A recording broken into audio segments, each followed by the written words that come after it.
Uh, it's the Flow Show, no filter. We back on another manic Monday. Hope everybody had a great weekend.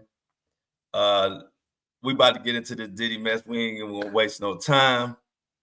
First, let me cover my ass. No Diddy.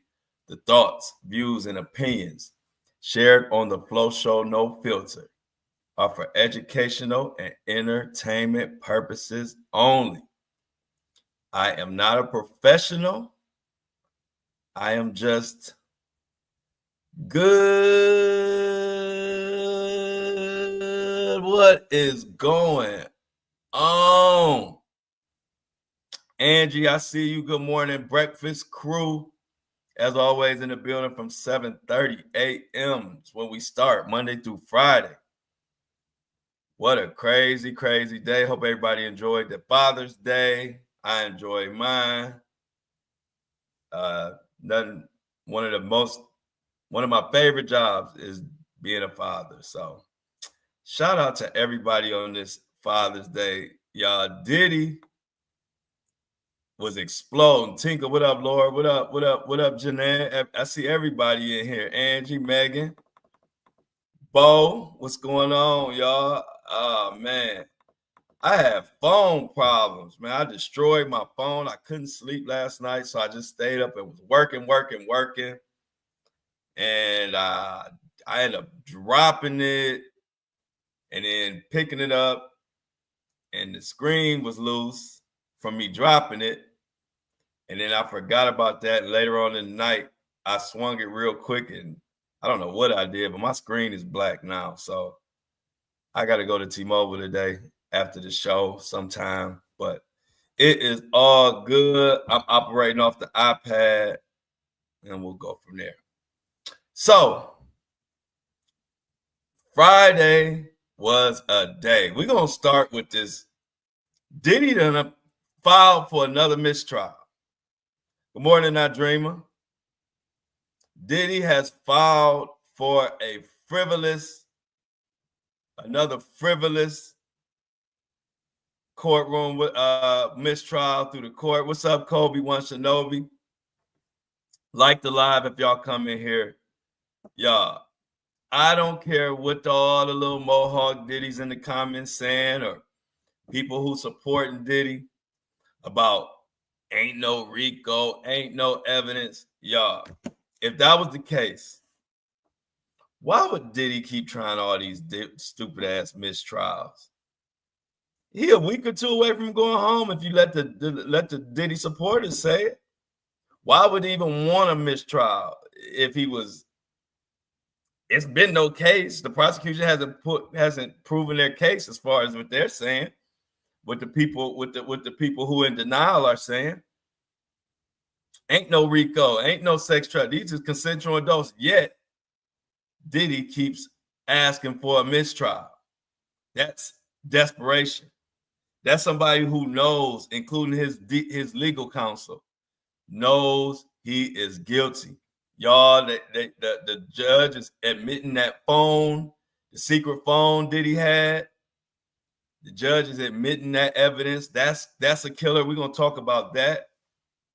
We're gonna talk about the fact that Brendan Paul, the drug mule, who was a basketball player who is now flipped officially and testifying against Diddy, and of course, the other assistant, Jonathan Perez, laid out RICO and other things. We're gonna talk about that. But the drama is this juror and this mistrial. So let me pull out the iPad so we can talk about that first. But like I said, don't tell me what's happening. Let the receipts and let me see the actions. And if you don't know, Diddy know they're guilty with these last minute out of nowhere mistrial. They want a mistrial. Yet people are trying to say ain't no case, but they sure think it's one.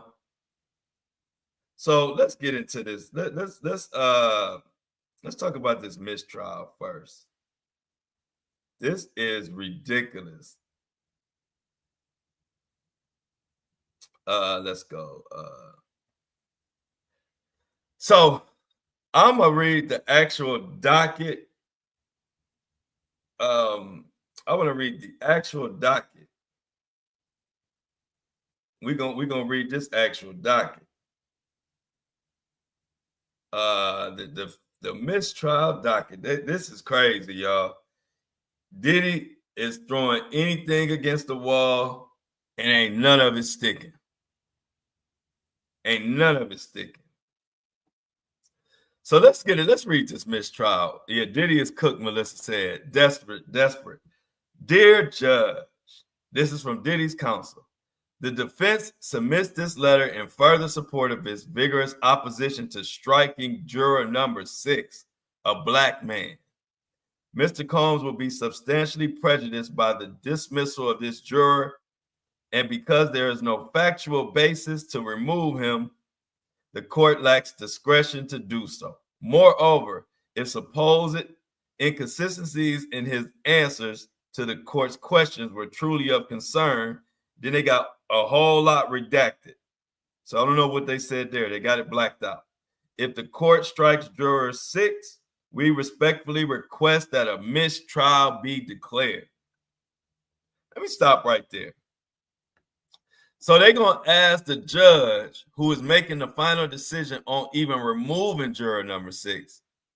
They're going to ask that same judge to not only he's making a decision to remove the juror, but because of his decision right now, they immediately want him to say, okay, here, I'm removing the juror number 6. And then, yes, this is a mistrial. Come on, y'all. This is a mistrial. But the same judge who is ruling that juror number 6 needs to be removed, 5 seconds later, you want him to declare a mistrial based off his own fresh decision. Y'all, this is desperate. This is desperate. So anyway, it goes on to say, we understand that the court has refused to find any discriminatory motive in the government's actions with respect to its peremptory strikes or on this motion. However, we respectfully and regrettably disagree. The government's motion must be evaluated in light of the entire history of this investigation and prosecution, not in just isolation. Unfortunately, when considered against that background, it is impossible to believe that this motion is merely a good faith attempt to raise a valid question about the juror's integrity, rather than an effort to take advantage of an opportunity to strike yet another black male from the jury. Race card, race card, race card, race card. Y'all, come on, man. Like, now, the guy said, I'm going to continue because there's more to that, but let's stop right there. The guy lied about where he's living. He admitted he's supposed to be living in New York, but he's living in New Jersey, which he admitted on his own. I don't know if he told some other jurors. I don't know exactly how they found out, but I think he told somebody or told another juror or whatever. He has inconsistencies, and then when he tried to explain it, there were more inconsistencies. He said he moved back to New York, but then he lives with his girlfriend. All kind of inconsistencies. But like they say, it ain't no fun when the rabbit get the gun, because check this out. Remember Bana? Remember how the defense tore her apart because of inconsistencies? But yet this juror has inconsistencies, and they're not tearing him apart. I mean, they want to keep him despite his inconsistencies. But Banner, the one who got dangled allegedly over a balcony, the defense tore her apart and wanted her own testimony thrown out because of inconsistencies. But now, because they want this black juror who has allegedly been nodding in agreement with Diddy, and him and Diddy had their own little thing going. Now, all of a sudden, inconsistencies aren't a bad thing. Ain't that convenient? This is crazy. So let's go on. Let's go on. Let's go on.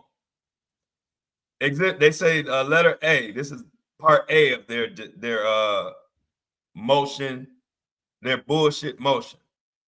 There is no valid basis to dismiss the juror. To begin with, as the court noted during the morning session on Friday, it does not have discretion to remove a juror where there's a bias in the removal of the juror, or where there would be prejudice to the defendant, with prejudice meaning that the discharge is without factual support or for a legal irrelevant reason. Here there would be significant bias and prejudice to the defendant, and there is no factual support for dismissing the juror. First, there is no question Mr. Combs would be severely prejudiced if the juror in question were removed and replaced by the first alternate. We have previously pointed out that this juror is one of only 2 black men on the jury, but it should also be noted that he is the juror who is perhaps most similar to Mr. Combs in other important ways. He is a black man. Blackity black. They keep throwing, and this is Diddy. Let me stop right there. We're gonna get through this motion because we need to read all. This is important because this is another desperate mistrial. I want to give you all this information, but check this out. See, Diddy told on his own self. He had a little vibe going on with this juror, and what happened was it went from little bitty signals, little bitty nonverbals. It went from that, and then it progressed to just Diddy got so comfortable. Y'all know he don't obey no rules. He haven't obeyed rules since he was even locked up. He been breaking rules. But it got to the point where him and the juror just nodding and shaking their head, they got comfortable and got caught. Furthermore, y'all making it look shady that y'all are going so hard for this juror. Like, what is so special about this juror? In most cases, when a juror gets removed, they just move on to the alternate. They don't spend all this time and all these resources and mistrial filings and all of that over one juror being removed. What you think they got alternates for? So this is really making it look shady. They don't even realize. Like, that's what they have alternates for. Other than that, what the hell are they for? But y'all want this juror so bad. I told y'all on Friday, if y'all saw my breakdown, oh no, actually I dropped it on Saturday. On Saturday, I did a breakdown of this. Man, Diddy was handing his lawyers sticky notes like Uno cards. Like everybody, he had Brian Steele. He writing down stuff for Brian Steele to say. The other lawyer, Donaldson, and every lawyer, Diddy had every lawyer talking on his behalf, trying to save this juror. Diddy was visibly shaking his head. He threw his hands down when the judge said, I'm sorry, this juror gonna have to kick rocks and flip-flops with no socks. This screams something was up. I don't know. I'm just speculating. I don't know what, but I know this juror and Diddy had a thing, and Diddy is pissed. He was having a virtual meltdown. And then he had all his lawyers, one by one, speaking for it like the jurors on trial. Diddy, you got a case to fight. You think, y'all, he fighting for one juror. Let y'all tell it. Some of y'all Diddy apologists, ain't no case. Do this sound like somebody who don't think it's a case? Do this sound like somebody who there's no RICO been proven? Y'all better wake up. Y'all better wake up. They are fighting for their life over one juror.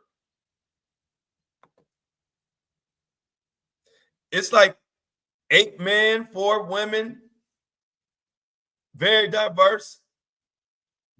I don't know, but let's continue.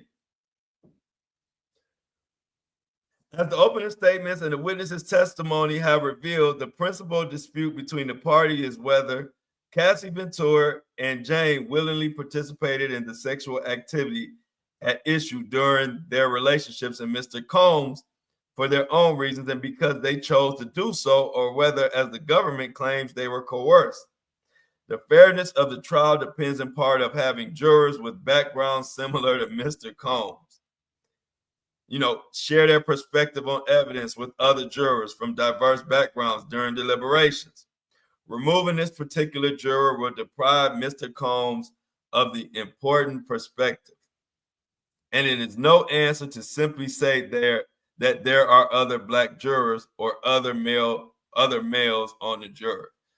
So the fact that there are black jurors, the fact that they're a predominant majority men, they saying that don't matter. Second, there is no factual support for the government's position or respectfully the court's statements Friday afternoon, which were in stark conflict with the court's apparent recognition Friday morning that the purported inconsistencies were likely completely benign. As we explained at length in our letter on June 12th on this topic, there were no material inconsistencies with respect to anything juror number 6 said, and in June 9th. And the juror's willingness to perform his public service and his civic duty should be considered a positive rather than a negative. There is no evidence whatsoever that he had an agenda or a bias in favor of either party, and no legitimate reason to jump to that conclusion. Indeed, the court had an opportunity to assess the juror's demeanor, not only during the interview, but also at closer proximity in the robing room during the two interviews on June 9th. The court never suggested at the time or at any time before Friday afternoon that it had any reason to doubt that the juror was doing his best to be forthright and honest with the court. During Friday morning session, after having reviewed both parties' submissions, including the government's lengthy quotes from the relevant transcripts, the court indicated it was inclined to agree that there was an insufficient basis to find that jury was being deceitful and intentionally so, as the government charged. And so the defense's submission is really that the answers given the nature of the inquiry, both in jury selection and during the current process, was vague enough so that the answers could easily be reconciled with each other. And the subject matter of what was being addressed is so far afield from the juror's performance of duty that it's not a reason to remove the juror. They basically saying they should commend the juror for handling his civic duty, and it don't matter about the inconsistencies. They just putting it together in word salad and making it just sound like mumbo jumbo. But in a sense, they saying, look past the inconsistencies and he should be rewarded because he's serving his civic duty. It goes on to say the real question from the government as to the reason why the juror should be removed is because if you take the interference against the juror's credibility, there is a view that if you can't reconcile the answers and the juror was being deceitful and intentionally so, either in jury selection or in the robing room, then what would be the grounds to disqualify the juror?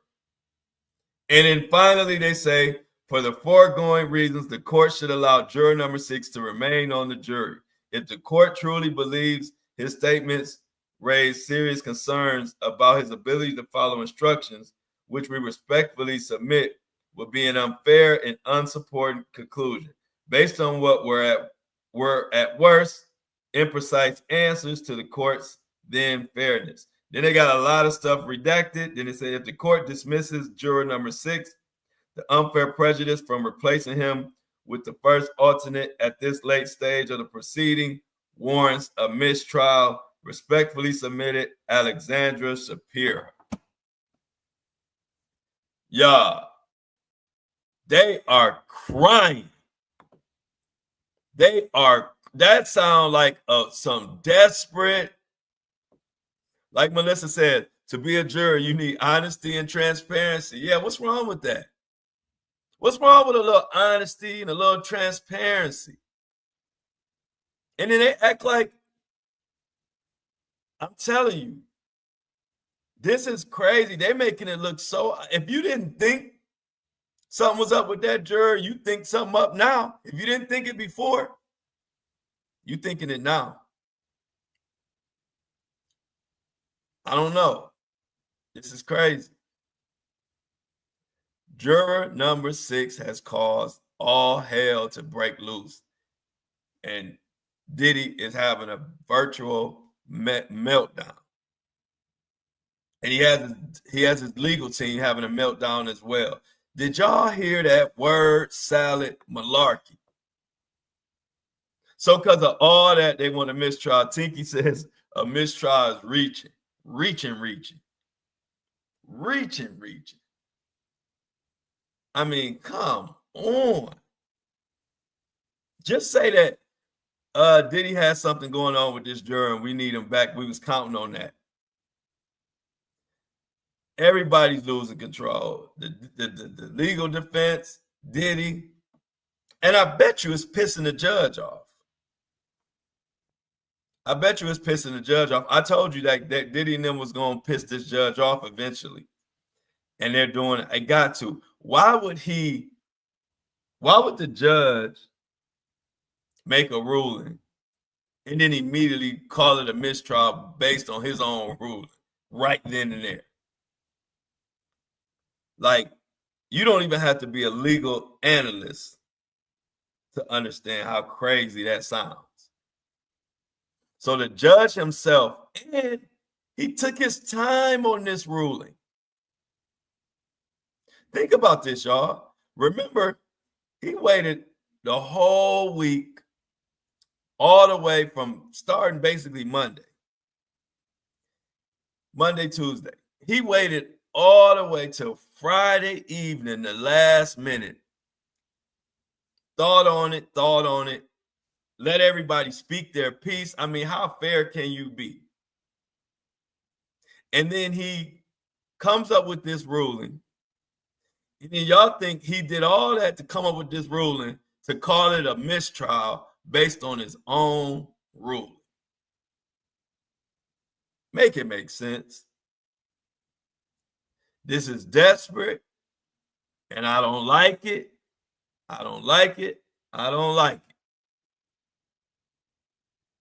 But I don't want to hear nobody else talk about that. Ain't no case. Because all the people involved in the case think it's a case. Diddy's lawyers are desperate. Diddy is desperate. They have alternates. What is the big idea? Yeah. But I'm telling you what makes them, they already know they were losing. But the judge also made another ruling. Remember that phone we were talking about? The phone that the Fed supposedly didn't find when they raided, and Diddy sent messages from another phone, from that phone to another phone, and it had messages between Diddy and like shady messages between him and Christina Korm saying he found something and they didn't get this phone or something to that effect. Remember, they wanted to admit that as evidence, and because it'll show clear obstruction of justice, because Diddy was supposed to hand over that phone and he refused to. Now remember, obstruction of justice doesn't mean you have to actually hold the phone to the end. The fact that you attempted to hold onto the phone and refused to give it up, that's obstruction of justice right there. That could play into the RICO. That could be one of the RICO crimes. Who knows? That could be part of it. But the judge ruled that that is admissible. And he just ruled on that. So that is why another reason why they are scared and shaking in their boots. They are shaking in their boots. We got another Flow fan in the building, y'all. They love to come here. They don't got nothing else to do.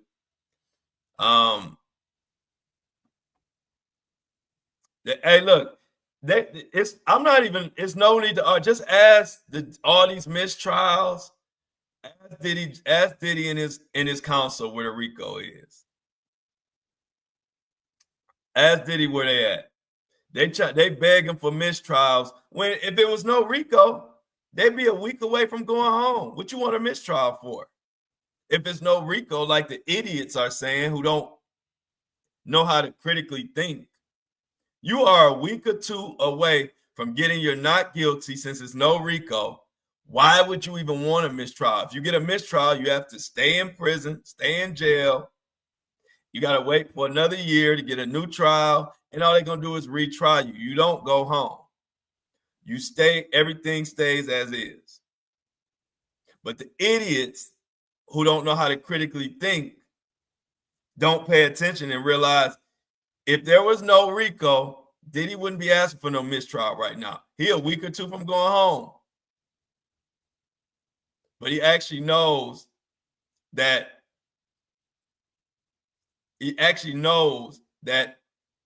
there will be a RICO. And it feels good. Everybody's in shambles. Even look at the Diddy people. They in shambles. They just over here pushing the content out more. Nobody even cares what they think at all. They in shambles. They type in paragraphs. Hey, nobody cares about y'all. Y'all, the whole Diddy, his little Mohawk Diddies, they all in shambles. And I like it. They are scrambling. They arguing with themselves. They don't have anywhere to gather. So all they can do is follow around the rest of us because they don't have a place to gather. They don't have a platform. And I love it. And I love it. The more I see them, they don't understand. The more I see them fuss and fight and argue, it tickles me so much. I love, do y'all remember when it really, maybe for a second, it was looking like Diddy had a chance a little bit? Man, the trolls were happy and they were so confident. And now it's all changed. They are arguing, they using all their caps letters, they being violent, vulgar. I love it. I love it. I love it. It's just more proof. You got the Diddy's lawyers are in shambles. His supporters are in shambles. Diddy is in shambles. He passing sticky notes all over the place. I'm sure they had to re-up on more sticky notes. And then the Diddy supporters are so dumb. They come to a platform where nobody cares what they're saying. All their comments do is just push out this content to more and more people. They're not accomplishing anything by being where they're not wanted. Their voices don't matter. We feel Diddy is guilty as hell.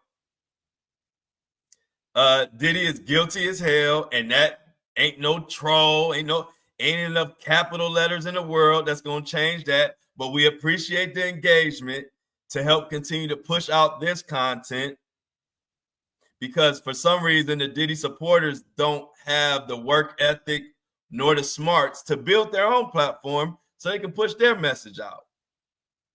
That's too much work, and it takes too much intelligence to do that. So they just come help push our content out. So I love it, y'all. And so another thing, Brendan Paul, the drug mule. Remember Brendan Paul, the young man who used to play basketball at Syracuse, went to work for Diddy, thought he was just going to be a videographer. Next thing he know, Diddy is has having him go around with drugs and turn him into a dope boy, drug lord. Well, he officially flipped, and he will be testifying probably Monday. I'm sure he's going to testify probably Monday. So check this out. Let's get to Brendan Paul. He is taking the stand. This comes from Soap Central. Diddy's alleged drug mule Brendan Paul to reportedly take the stand in ongoing Diddy sex trafficking trial. Yeah, big letters. I mean, big letters to overcompensate for the itty bitties. Let's see what it says. As Sean Diddy Combs' high-profile sex trafficking trial enters its 5th week, the prosecution plans to bring in new witnesses. These include Brendan Paul, who used to work as Combs' assistant and has been called a drug mule. The next court date is June 16th, which that is today, ain't it, guys? Today, people close to the case say federal prosecutors might present summary witnesses to back up the written evidence. They also plan to have Paul testify about his past work with Diddy. This testimony is expected to be part of the government's final push to make its case to the jury. Brendan Paul once played men's basketball for Syracuse University, served as Sean Combs' personal assistant as well. His name hit the news in March 2024 when federal agents raided Combs' home in Los Angeles and Miami at the same time. That month, police arrested Paul at the Miami airport. They charged him with felony cocaine possession after they said, we got a pop-up, after they said they found coke and Mary Jane in his bags. But Paul's case took a turn later.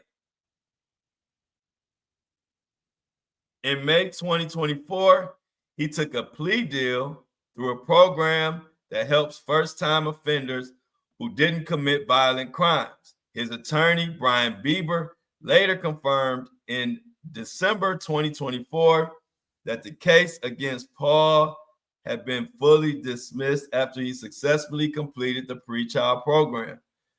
Court records indicate that Paul was released on a $2,500 bond on March 26, 2024. They gave Paul a Happy Meal. I bet you Paul, before he could get into the actual precinct, was singing like Justin Timberlake. Gone, baby, you're gone. Remember that old NSYNC song? He was like, I'm gone. Diddy, you're gone. You're gone. Oh, Diddy, you're gone. But the truth remains, you're gone. So anyway, he flipped and Diddy is panicking. He literally got caught running drugs for Diddy with the drugs on him. This is why Diddy and his supporters are in utter shambles. How do you talk yourself out of this one? How do you talk yourself out of this one? You are caught red-handed. You are a business enterprise. You are not supposed to have your employees getting on planes with drugs. That can get you caught up in a RICO. That's why everybody in shambles. Remember, when it was going good, man, them Diddy supporters were happy and confidently talking about Diddy coming home. You don't see that Diddy coming home no more. You see a bunch of arguing and a bunch of capital letters and a bunch of 4-letter words, because those Diddy supporters can't really, if they get outside of a 4-letter word, When they start to get to like 5 and 6 letter words, it gets shaky for them. So they try to keep it real simple, but they crying. Just like Diddy's lawyers are crying, the supporters are crying, everything is crumbling. You literally have a videographer who's everybody's been saying got drugs for Diddy, ran drugs for Diddy, transported drugs for Diddy. He literally was caught red-handed making a run for Diddy. And he started singing before he could even get to the precinct. They hadn't even got his Happy Meal yet. And he said, y'all know he come from his family. He stay in $1 million house. Like Brendan come from money. He is from where I'm from, Shaker Heights, Ohio. Same place Kid Cudi is from, Shaker Heights, Ohio. Them guys at Shaker Heights, Ohio, I was a little rough around the edges. Shaker Heights, Ohio, they not going no prison. If they told him he had to do 1 week, he telling on Diddy. Let me tell you a little bit about Shaker Heights, Ohio, especially the back in the day, Shaker Heights, Ohio. Shaker Heights, Ohio is one of the top school districts. At one point, it was one of the top school districts in the nation. $1 million homes, privileged kids, spoiled kids. Kids driving to Shaker. You see kids driving to Shaker school with Benzes, Porsches at 16 years old. Shaker. That's why Cudi took the stand, didn't care. People was like, man, snitches get stitches. I said, y'all don't know about Shaker Heights, Ohio. Shaker Heights students don't give a damn about no snitches getting stitches. These kids come from good homes. They not trying to go to prison. He may have got influence, but don't get it twisted. Brendan Paul is not your typical drug dealer. He got caught up with Diddy, thinking he was on a real job. And next thing you know, Diddy had him running around with drugs. But if you know about Shaker Heights, Ohio, it's not a criminal environment. It was damn near like Beverly Hills of Cleveland. What Beverly Hills is to LA, that's kind of like what Shaker Heights was to Cleveland, especially back in the day. It done changed a little bit now, a little bit. It's still a great school, diverse, but $1 million homes and everything in Shaker Heights. So you just look at Kid Cudi and Brendan Paul, and they telling you about Shaker Heights. I knew Brendan Paul was going to tell immediately. He's a Shaker kid. He stay right. They say in the article right now, he stay at home with his mom. They stay at home with his mom. I like that the chat. They are blowing up the numbers, man. Hey, chat. Keep going back and forth with Benny because he is shooting in a minute. We're going to have a couple hundred people in here just based off Benny. Benny is, see, this is the thing about Diddy supporters. They have no strategy. They have the brain of a goldfish. They have the brain of a goldfish. They will put 1,000 comments that nobody cares about. You're not going to change anybody's mind in this chat. All you are doing is blowing up the numbers and pushing this content, which we all saying that Diddy is guilty to the motherfucker. Diddy should rot. And I'm going to keep saying that as long as Benny want to help us push this message out, we appreciate him. They have no smarts. Matter of fact, if Diddy himself could tell y'all himself, he would say, quit leaving all these stupid ass comments in here, pushing their content out more. If Diddy could tell y'all that, he would tell y'all himself. He would say, go build your own platform so y'all can push our message out. Idiots. But y'all want to come here and blow up everybody's numbers and push this out more to say stuff that you think anybody in here gonna change their mind.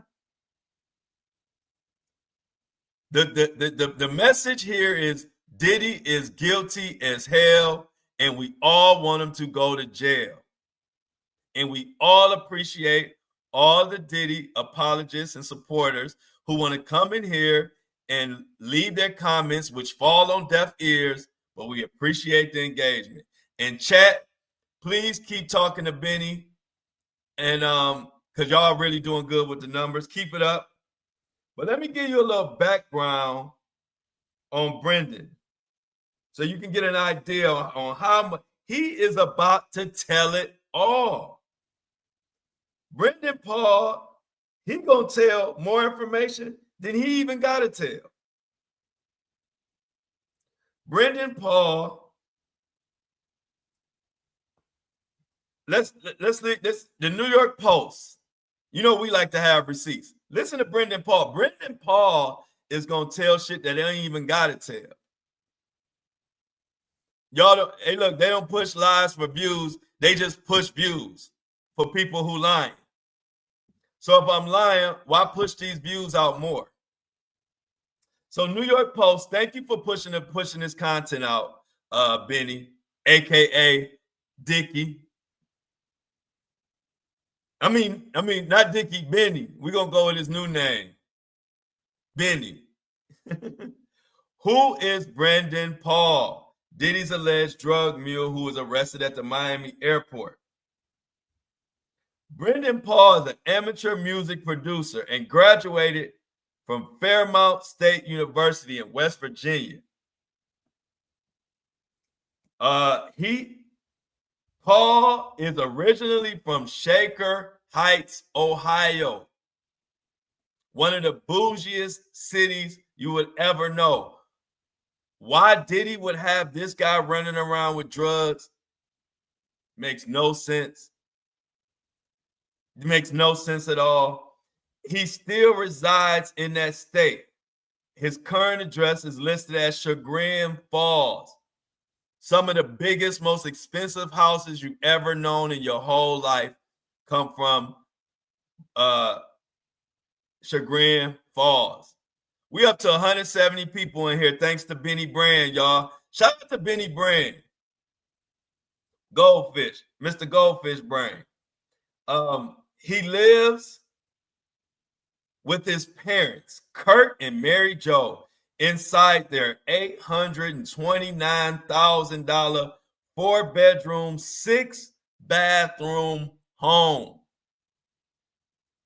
Do you think the jury is going to believe this guy who comes from a $1 million home with parents in Chagrin Falls? He don't fit the stereotype of your average drug dealer. He ain't from the mean streets of nowhere. He privileged. He thought he had got a real job dealing with Diddy, and Diddy used his star power and manipulation. Next thing you know, this kid from the suburbs with the silver spoon in his mouth is running around with cocaine and all kind of pills.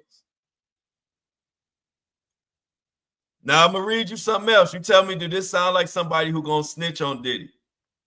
Paul attended a private boarding school in New England, Brewster Academy, for the first 3 years of his high school before transferring to Hawken High, a private school in Ohio. This guy went to schools that cost more. His high schools and his elementary schools cost more than most people's college.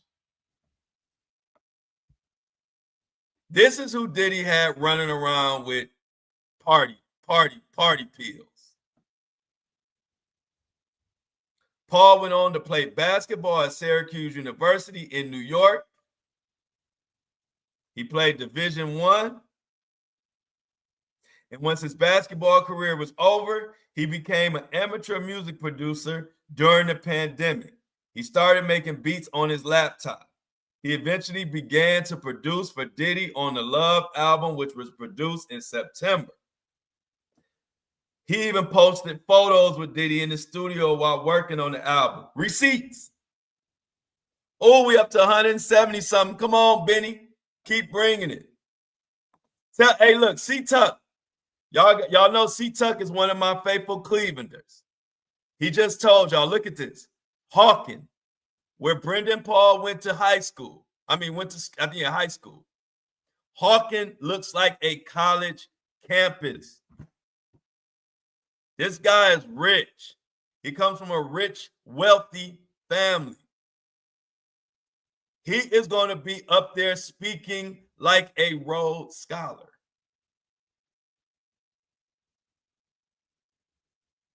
He is going to be up there speaking like a Rhodes Scholar. I so appreciate Benny for pushing this content out. I don't know. But anyway, Paul looks so stressed out, y'all. Paul looked so stressed out at the airport when he was arrested. This guy ain't the type of guy who want to be arrested. He don't want to do 5 minutes in jail. He don't want to do 5 minutes in jail. He is going to spill every bean in the pantry. He is about to spill every bean in the pantry. That's why Benny's in shambles, y'all. Benny's in shambles. Brian Steele is in shambles. Diddy's in shambles. Diddy's whole legal team is in shambles. The sticky notes are running out. Everything is falling. Sticky note Diddy is having a meltdown.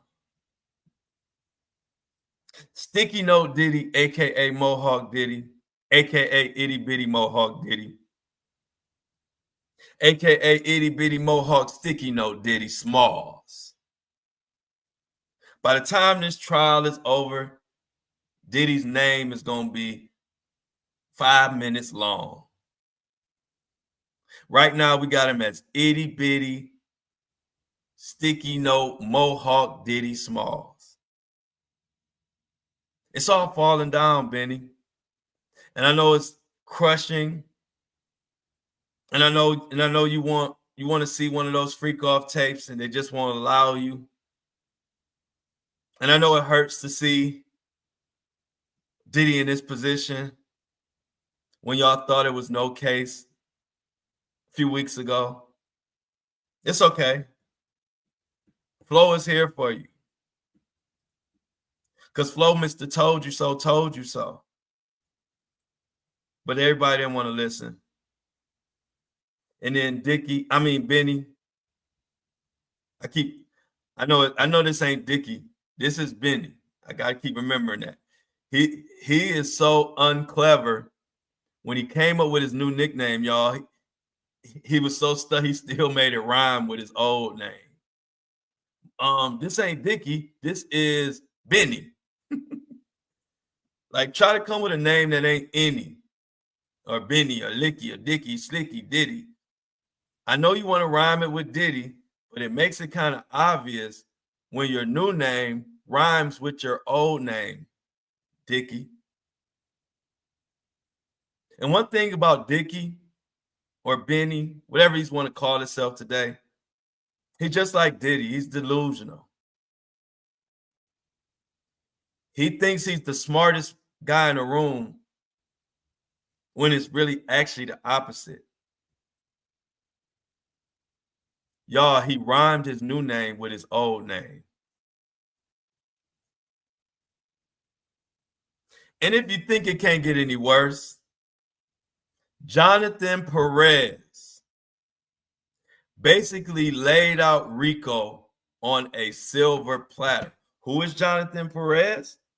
Jonathan Perez is another ex-assistant of Diddy. And guess what he has in common with all the other assistants? He had to quit because it was too much. He had to quit because it was too much crime going on. These people came to Diddy for a regular job, and ended up involved in a RICO. Let me explain this to you. He testified that Diddy used his corporate card, business funds to purchase supplies for this illegal, trifling, horrific freak-offs.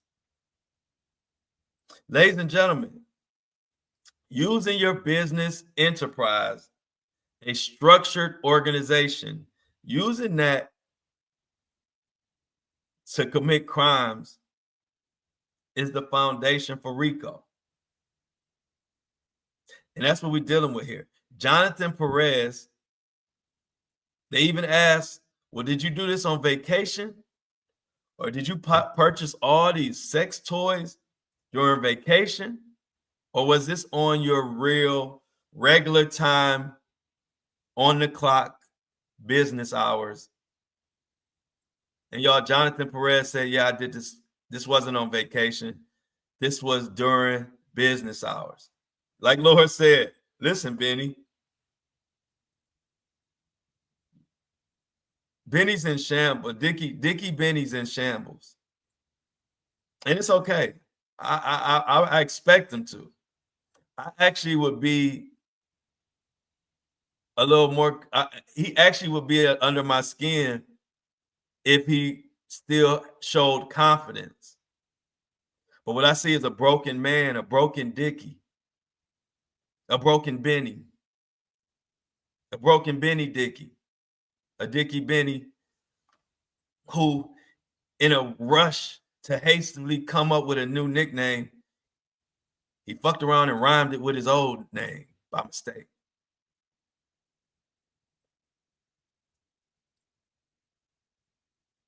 Ladies and gentlemen, we are on our way to a guilty verdict. And remember, I told you the prosecution had lost a little momentum for a day or two.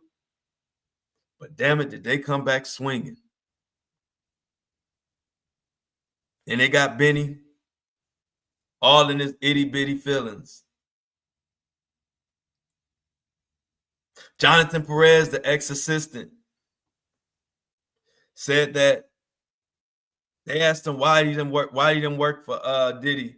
He said he wanted to stop a long time ago for fear of something like this happening.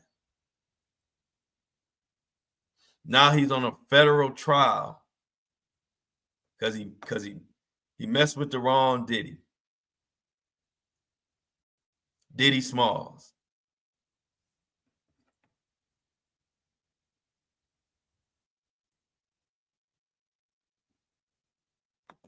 Hey, look at Anthony. Give it to him, Anthony.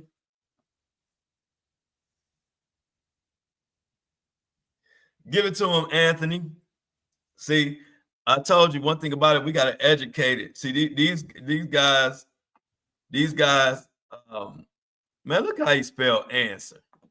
Y'all, look at these Diddy supporters, y'all. Let me get it up here before he try to fix it. The way he spelled answer just scared me. Now, you just scared me with that one, Benny. That was, you spelled answer like a serial killer. Like a serial killer who wrote a note. I need an answer. No W. And when you write answer with no W, that's diabolical. You diabolical. Hey, Benny. Hey, y'all, Benny is diabolical. Hey, I ain't never seen answer spelled without a W. But I never met a Benny before, or a Dickie or whatever. Anyway, until, you know, that no W answer threw me off. I was a little scared.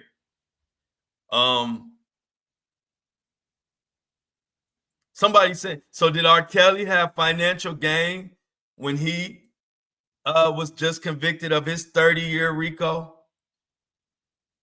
R. Kelly made all his money off R&B music and touring.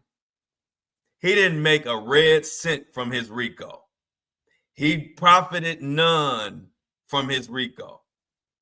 Yet he got 30 years, and his RICO was based on bribery and forced labor. Forced labor was merely because he threatened to show these freaky tapes if his women didn't comply. That's forced labor. Does that sound familiar? He was convicted bribery, which these two gave him RICO. Bribery was because he paid money to keep his crimes concealed.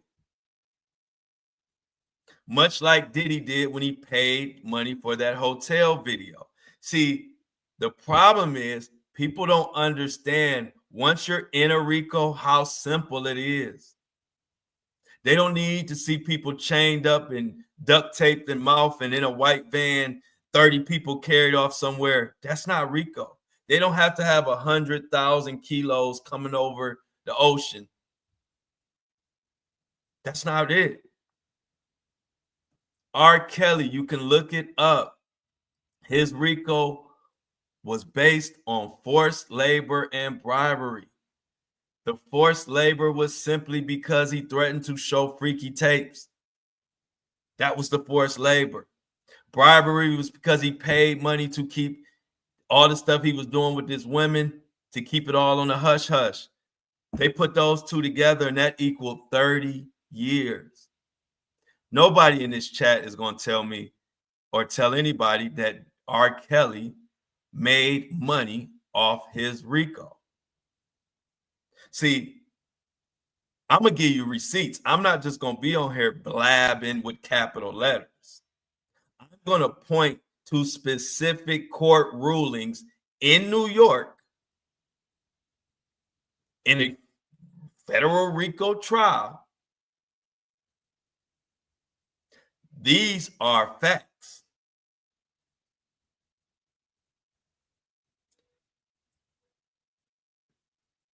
R. Kelly didn't gain anything financial.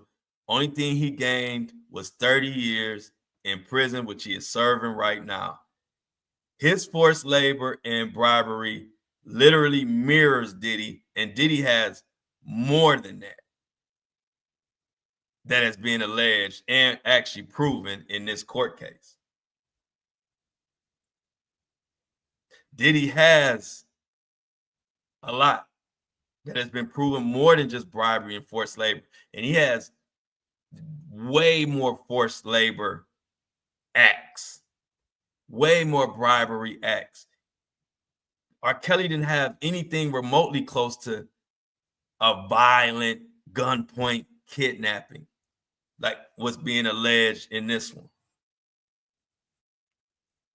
And so as we ride off into this guilty verdict, y'all know we always got to show love. And one of our people, if you want to subscribe, the link is in the notes. Buzzsprout, I'll shout you out. If you want to be the Diddy, if you want to be in the Diddy VIP, I'm going to New York. You know, I don't ever see any of the Bennies or the Dickies in New York. I get so much love. I'll be there covering this case next week sometime, trying to time it. But one of our faithful listeners has somebody they want to shout out. They say, hey, Flo, this is a hardworking guy. Hey, Flo, can you maybe give a guy a shout out? His name is Ronnie.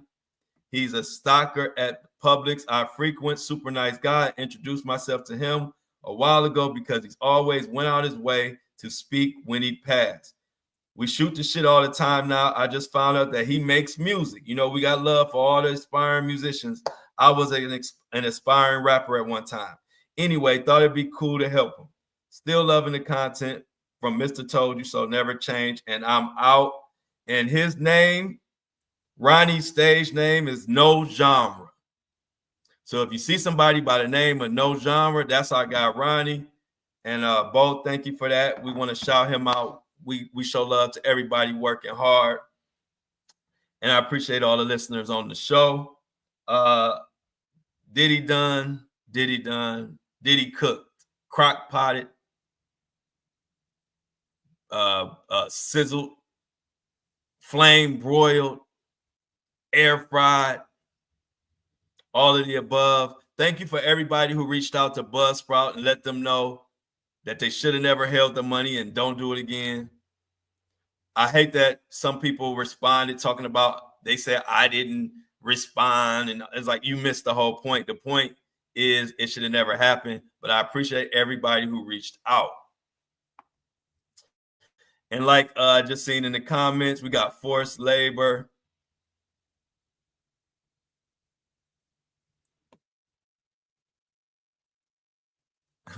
Hey, look, Angie said, Flo, don't worry about helping Benny and Dickie, the remedial students. We can school them in the comments. Yeah, go ahead and school them, Angie.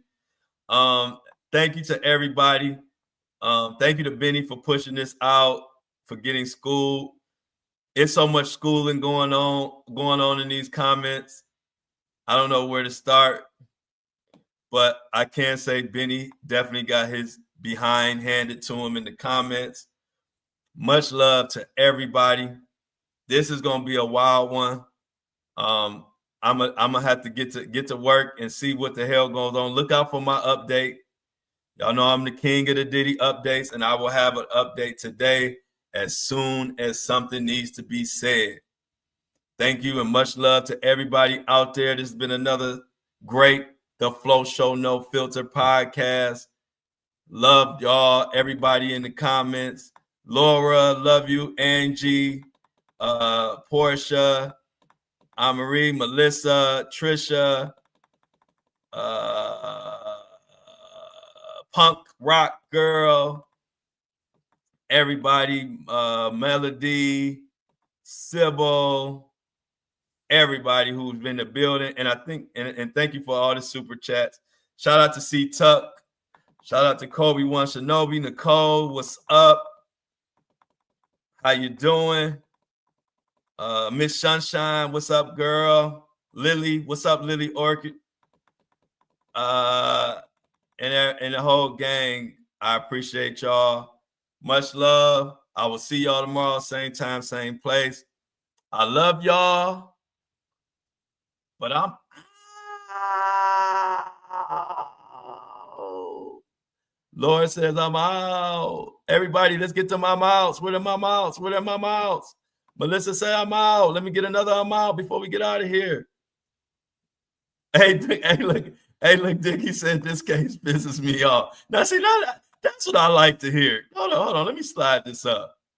Because that's what I like to hear. Hey, look, let's leave on this note. Dickie said this case pisses me off. That's what we like to hear at the Flow Show No Filter. I'm out. Love y'all.